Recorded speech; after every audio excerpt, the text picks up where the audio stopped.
सुख हो दुख हो चाहे जो भी परिस्थिति हो, सेवा कराएंगे का भाव नहीं है। एक जने सेवा करने वाली मिल गई या सेवा करने वाला मिल गया, ऐसा नहीं है ना। आप सेवा करेंगे जीवन भर अपने जीवन साथी का, ये सोच करके संकल्प के साथ पहनाना हो तभी पहनाइए, नहीं तो अपने अपने घर जा सकते हैं, है ना। अभी भी मौका है भाई, एक दूसरे को वरमाला नहीं पहनाए हैं, ये अंतिम अवसर है। अंतिम अवसर क्या चीज के लिए? त्याग और बलिदान देने के लिए। आज से जैसा जीवन जीना था जी लिया अपनी मर्जी से, अब आपकी मर्जी नहीं चलेगी, अब सामने वाले की मर्जी चलेगी, यही सोच करके पहनाएंगे, है ना।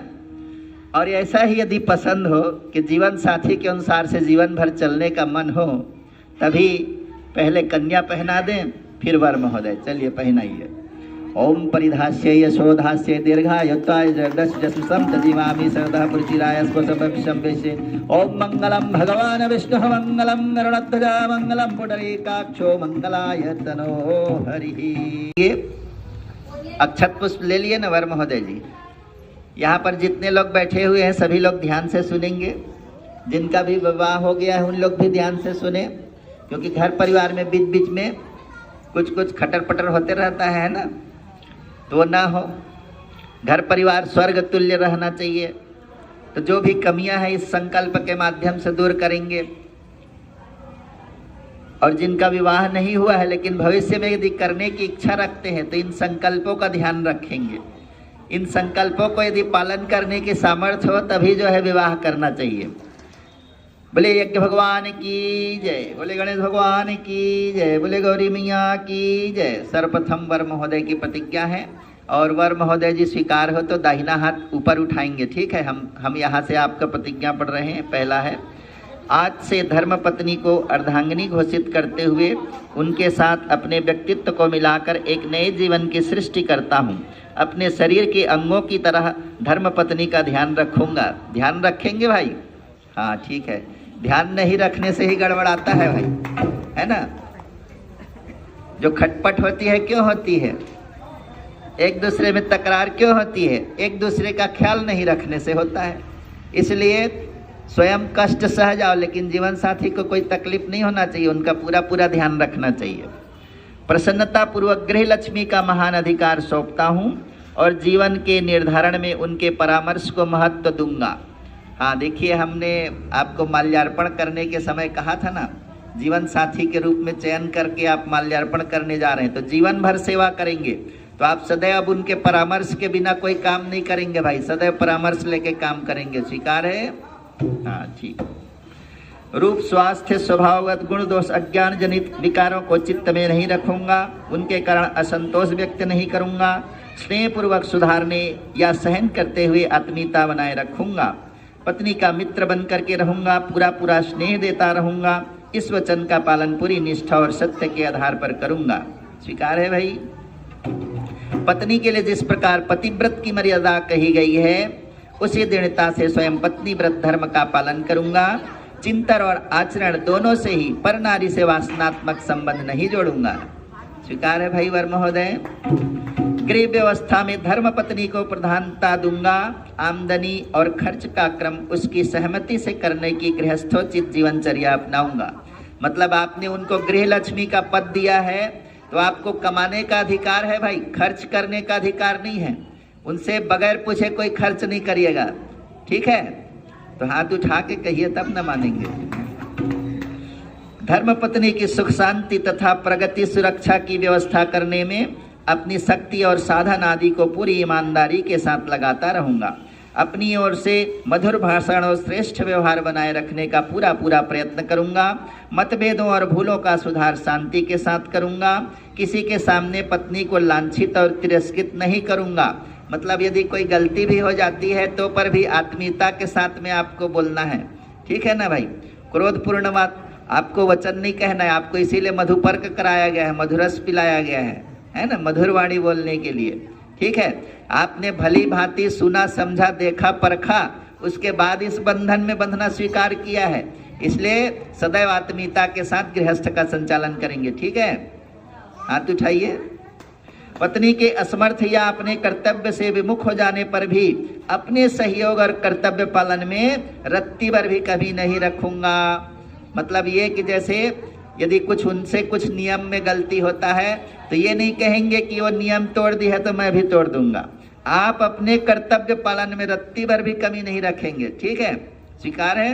हाँ, स्वीकार है। सब कोई ताली बजाइए। बोले यज्ञ भगवान की जय, बोले वेद माता गायत्री की जय, परम पूज्य गुरुदेव की जय, परमज्ञा माता जी की जय। आप चढ़ा दीजिए वहीं पर। वधु भी ध्यान से अपनी प्रतिज्ञा को सुने और संकल्प के साथ में आप भी चढ़ाएंगे। यहाँ पर जितने माताएं बहनें हैं, है ना, सब कोई ध्यान से सुने। गृह लक्ष्मी का क्या कर्तव्य होता है, कैसे अपने परिवार को स्वर्ग आप बनाती हैं, ध्यान से सुनते रहिए। अपने जीवन को पति के साथ संयुक्त करके नए जीवन की सृष्टि करूंगी। इस प्रकार घर में हमेशा सच्चे अर्थों में अर्धांगिनी बन करके रहूंगी। स्वीकार है? दाहिना हाथ उठाइए आप भी। हाँ, ठीक है। मतलब पिछला जीवन जैसा भी रहा, अब आगे का जीवन जो है ससुराल पक्ष के अनुसार से होगा, है ना, पति के निर्देशों के साथ में होगा। इसका सदैव ध्यान रखेंगे। पति के परिवार के परिजनों को ही एक ही शरीर के अंग मानकर सभी के साथ शिष्टता बरतूंगी, उदारता पूर्वक सेवा करूंगी, मधुर व्यवहार करूंगी। मतलब जो है सदैव पति का तो सेवा करना परम कर्तव्य है, लेकिन आपका ये भी कर्तव्य है कि आपके जाने के बाद में उनके परिवार का कोई भी सदस्य आपके व्यवहार से टूटने ना पाए। सबको जोड़ के रखेंगे, सबको उदारता पूर्वक सेवा करते हुए सबके साथ मधुर व्यवहार बनाए रखेंगे। स्वीकार है ना? आलस्य को छोड़कर परिश्रम पूर्वक गृह कार्य करूंगी। इस प्रकार पति की प्रगति और जीवन विकास में समुचित योगदान करूंगी। पतिव्रत धर्म का पालन करूंगी। पति के प्रति श्रद्धा भाव बनाए रखकर सदैव अनुकूल रहूंगी। कपट दुराव न करूंगी। निर्देशों के अविलंब पालन का अभ्यास करूंगी। स्वीकार है? हाँ, पति से जो भी निर्देश मिलता है तुरंत हाँ बोलना चाहिए। ना बोले मतलब वहां पे तकरार चालू हो जाता है ना। तो तुरंत हाँ बोलिए। आपको भले बाद में अपनी मौका रखने के लिए आपको समय मिल जाएगा, लेकिन कुछ बात यदि बोला जा रहा है तो पहले हाँ बोलिए, बाद में फिर धीरे से अपना जो भी बात रखना है उसको रखिए। ये नियम होता है धर्म पत्नी का। मतलब धर्म पत्नी वो जो पति को सदैव धर्म के रास्ते का बोध कराती रहे और धर्म कार्य कराते रहे। अधिक से अधिक धर्म कार्य होना चाहिए, अधिक से अधिक पूजा पाठ होना चाहिए, अधिक से अधिक रोज गायत्री साधना होनी चाहिए। गायत्री विधि से, वैदिक पद्धति से विवाह संस्कार हो रहा है। रोज गायत्री माता का पूजा करिए, है ना। कम से कम 24 बार गायत्री मंत्र जरूर पढ़ना है। ठीक है। सेवा, स्वच्छता तथा प्रिय भाषण का अभ्यास बनाए रखूंगी। ईर्ष्या, कुढ़न आदि दोषों से बचूंगी और सदा प्रसन्नता देने वाली बन करके रहूंगी। मतलब ये कि पति की प्रसन्नता में ही अपनी प्रसन्नता है। यहाँ पर संस्कृत में लिखा है कि प्रतिजाने भविष्यामि सततम सुखदायिनीम। मतलब सदैव पति को सुख प्रदान करने वाली बन करके रहूंगी। स्वीकार है? फिजूल खर्ची से बचूंगी। मितव्यता पूर्वक गृहस्थी का संचालन नियमित रूप से करूंगी। उत्साह पूर्वक पति की अनुगामिनी बनने का प्रयास करूंगी। नारी के लिए पति देव स्वरूप होता है, यह मानकर मतभेद भुलाकर सेवा करते हुए जीवन भर सक्रिय रहूंगी। कभी भी पति का अपमान न करूंगी। स्वीकार है? जो पति के पूज्य और श्रद्धा पात्र हैं उन्हें सेवा द्वारा और विनय द्वारा सदैव संतुष्ट रखूंगी। परिवार के सदस्यों में सुसंस्कारों के विकास तथा उन्हें सद्भावना के सूत्रों में बांधे रहने का कौशल अपने अंदर विकसित करूंगी। स्वीकार है? सब कोई ताली बजाइए। बोले गायत्री माता की जय, बोले गणेश भगवान की जय, बोले गौरी मैया की जय, बोले यज्ञ भगवान की जय, परम पूज्य गुरुदेव की जय, परमज्ञा माता जी की जय। वहीं चढ़ा के प्रणाम कर लीजिए। ठीक है। बहुत ये जो है पावन दिन रहेगा जीवन के लिए, है ना। अपने जीवन को सदैव याद रखेंगे।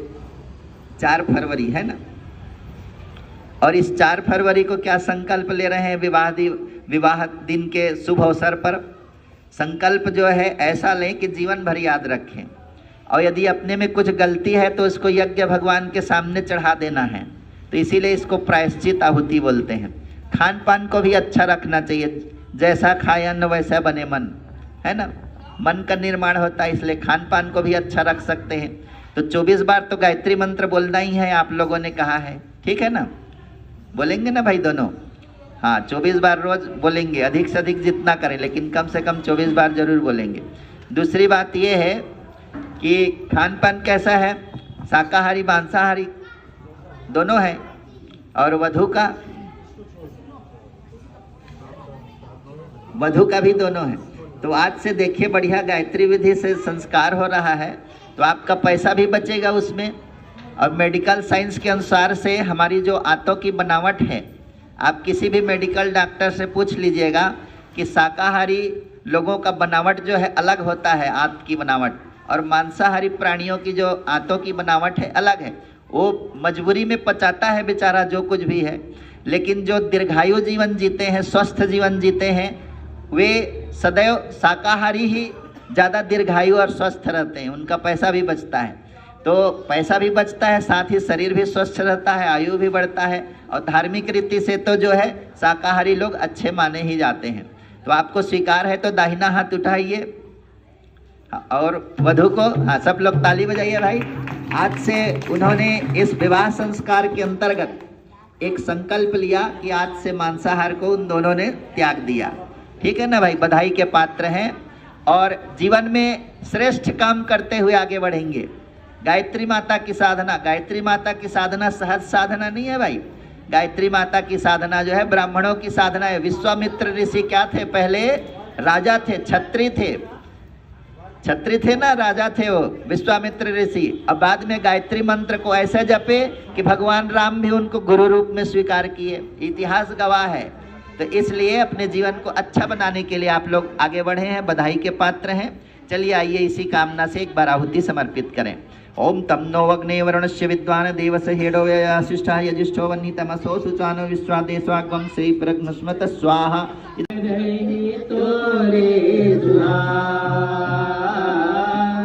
अमर रहे तोरे सुहाग। ओम इमा लाजावनौ पामग्नौ समृद्धिकरणं तव मम तुभ्यं च सवननं तद्देन्य मन्यतामेकं स्वाहा।